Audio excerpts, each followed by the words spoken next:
जय श्री कृष्ण मित्रों। सन 2024 के जुलाई महीने की जो पहली एकादशी है वह 2 जुलाई को किया जाएगा। आषाढ़ मास के कृष्ण पक्ष की एकादशी अर्थात जुलाई महीने की पहली एकादशी का व्रत 2 जुलाई को ही धारण करना है। योगिनी एकादशी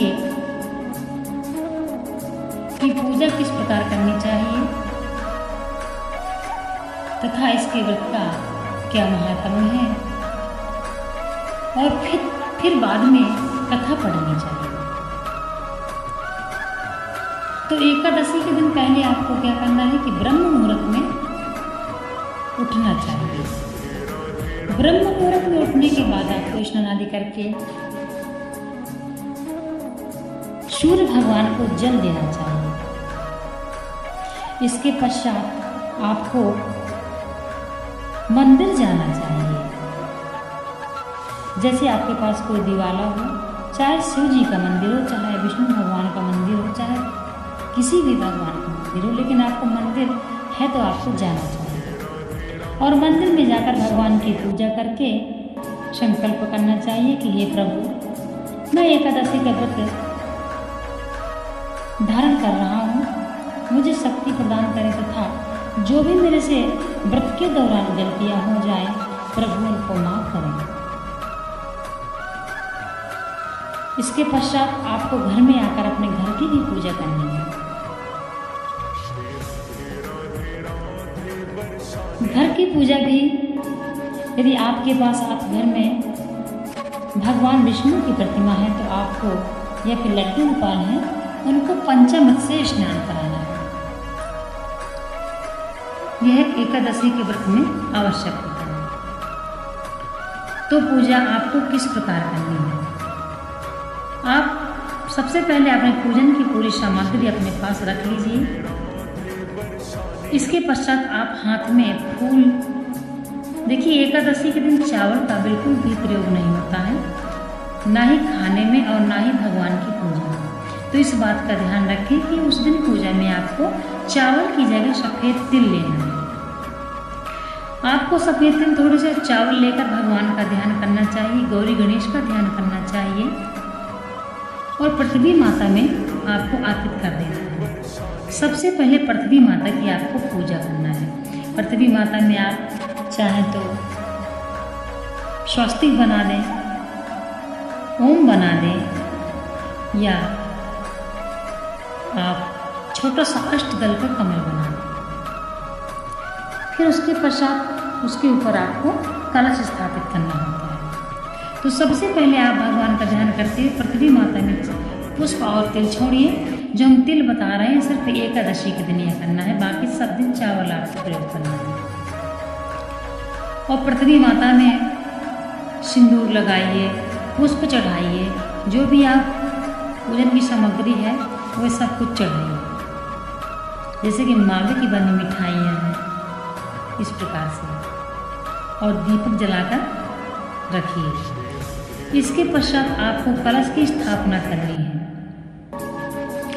मित्रों, कलश की स्थापना कैसे करते हैं? आप एक पात्र लीजिए, शुद्ध पात्र होना चाहिए और उसमें कलावा लपेट दीजिए तथा उसको स्वास्तिक बनाकर या अष्टदल का छोटा सा कमल बनाकर रख दीजिए। फिर कलश में आप जल भर दीजिए। इसके पश्चात आपको कलश के अंदर की पूजा करनी है, वरुण भगवान की। तो उसमें भी सेम उसी प्रकार से आपको चंदन, सिंदूर तथा पुष्प, मावे से बनी मिठाइयाँ, सुपारी, सिक्का, ये सब कुछ आपको कलश में अर्पित करना है। कलश के पश्चात आप कलश के ऊपर एक पात्र में थोड़ा सा, देखिए एकादशी के दिन आप चावल नहीं भर सकते हैं, इसलिए उस दिन आप फल पुष्प रख करके उसके ऊपर आप रख सकते हैं। या फिर मावे से बनी मिठाइयाँ हैं तो आप मिठाई भर सकते हैं। और फिर आपको कलश के ऊपर की पूजा करनी है, चंदन लगाना है, स्वस्तिक बनाना है पुष्प अर्पित करना है, दीपक जलाना है, आरती करना है। इसी प्रकार से आप कलश की पूजा कर लीजिए। इसके पश्चात आपको गौरी गणेश की पूजा करनी है। गौरी गणेश की पूजा करने के पश्चात भगवान को स्नान कराना है। गणेश भगवान गौरी में उनको आसन देना है और उनके चंदन लगाना है, पुष्प चढ़ाना है, जो भी सामग्री आपको अर्पित करनी है। इसके पश्चात जो भी आपके मंदिर में देवता हैं उनको सबको स्नान करा करके उनकी भी पूजा करी जाती है। और उनकी पूजा करने के पश्चात आपको जो भी चढ़ाने के लिए आप रखे हैं सब भगवान के सामने अर्पित कर देंगे तथा इसके पश्चात आपको आरती करना है। आरती करके आपको कथा पढ़ना है। कथा आपको पढ़ना है। जब कथा हो जाएगी तब आपको आरती करना है। फिर से नारायण भगवान की आरती गा के आपको आरती करना है। देखिए एकादशी के दिन आप हवन सामग्री का हवन होता है वो नहीं कर सकते हैं, बल्कि आप घी और चीनी का हवन एकादशी के दिन कर सकते हैं। तथा इसके पश्चात आपको आरती करने के पश्चात आप जो दान धर्म करना चाहते हैं करें।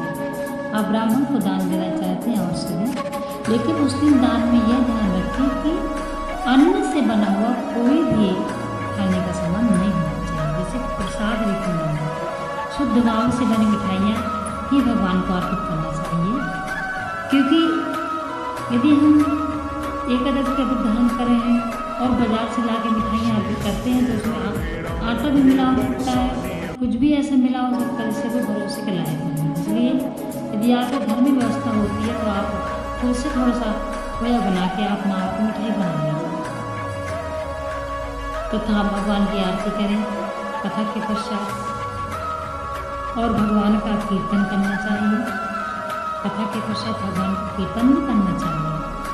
इसके पश्चात आपको कन्याओं को जो भी आप फल मिठाइयाँ दान करना चाहते हैं कन्याओं को भी दान करें और ब्राह्मण है तो ब्राह्मण को भी दान करना चाहिए। इसके पश्चात आपको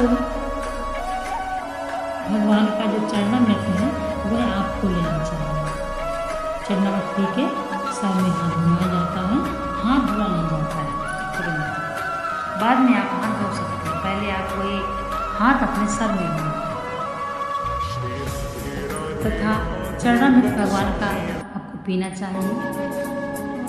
इस प्रकार से आपकी पूजा संपूर्ण होती है। और द्वादशी के दिन आपको प्रातः जग के ब्रह्म मुहूर्त में आप उठ सकते हैं। उठ के आप जो भी आपके पूजा पाठ है वह आपको निपटा लेना है, यानी कि पारायण के समय के पहले। इसके पश्चात आपको ब्राह्मण को दान अवश्य देना चाहिए कि ब्राह्मण को अपने घर में भोजन है। यदि ऐसी व्यवस्था नहीं है तो आप कच्चा सीधा ही निकाल के ब्राह्मण के घर में दे सकते हैं, जैसे कि आटा दाल चावल। द्वादशी के दिन चावल अवश्य दान करना चाहिए और पशु पक्षियों को भी चावल खिलाना चाहिए। ब्राह्मण को दान दें, ब्राह्मण से आशीर्वाद लें। इसके पश्चात आप घर में आकर स्वयं पारायण करें। अब पारायण किस तरह करना चाहिए? सबसे पहले आप एक तुलसी का पत्ता लें। इसके पश्चात आप एक गिलास पानी से तुलसी का पत्ता पी जाए। ध्यान रखिए तुलसी को दांतों से चबा के नहीं खाना चाहिए। इसके पश्चात आपको 4 दाना हाथ में चावल लेना चाहिए। उनको पानी पी के गुटर जाना चाहिए। यदि पके हुए चावल हैं तो कोई बात नहीं, कच्चे चावल हैं तो आप पी के खा के पानी पी लेंगे। इसके पश्चात आपका पारायण होगा तथा जो भी आप और दान धर्म करना चाहते हैं वो आप दान धर्म बाद में भी कर सकते हैं, क्योंकि एकादशी के व्रत धारण करने वाले को ब्राह्मण को दान अवश्य करना चाहिए। जय श्री राधे।